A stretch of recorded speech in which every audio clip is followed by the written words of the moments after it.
வானத்தையும் பூமியையும் படைத்த சர்வ வல்லமை உள்ள தேவனை ஸ்தோத்தரிப்புமாக.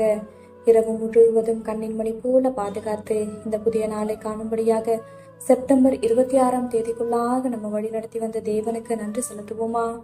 பரிசுத்தமுள்ள எங்கள் நல்ல தகப்பனே, ஸ்தோத்தரிக்கிறோம், துதிக்கிறோம் ராஜா. இந்த காலை நேரத்திலும் உம்மை நோக்கி பார்க்கக்கூடிய கிருபையை கொடுத்ததற்காக நன்றி தகப்பனே. அப்பா, இந்த நாளிலும் உங்களுக்கு பிரியமில்லாத எந்த காரியத்தையும் செய்யாதபடி உமக்கு பிரியமான பிள்ளையை வாழ உதவி செய்யுங்கப்பா. இந்த நாளிலும் எங்கள் தேவைகள் எல்லாவற்றையும் அறிந்திருக்கிறீர் ஆண்டவரே.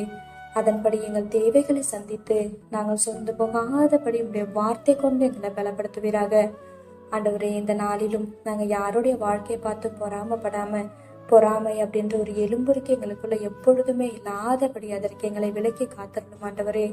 அப்பா, மற்றவங்க வாழ்க்கையை ஒப்பிட்டு பார்க்காதபடி நீங்க கொடுத்த வாழ்க்கையில சந்தோஷமாகவும் சமாதானமாகவும் வாழ எங்களுக்கு கற்றுத்தாங்கப்பா. உண்மை போல எல்லாரையும் நேசிக்க கற்றுத்தாரும். இந்த காலை நேரத்தில் ஜெபிக்கிற ஒவ்வொருவரையும் ஆசிர்வதிங்கப்பா. அவர்கள் குடும்பங்களையும் உடைய சட்டைகளால மூடி மறைத்து பாதுகாத்துக் கொள்ளும். துதி கன மகிமையெல்லாம் ஒருவருக்கே செலுத்துகிறோம். இயேசு கிறிஸ்துவின் இனிய நாமத்தில் ஜெபிக்கிறோம் எங்கள் ஜீவனுள்ள நல்ல பிதாவே, ஆமென்.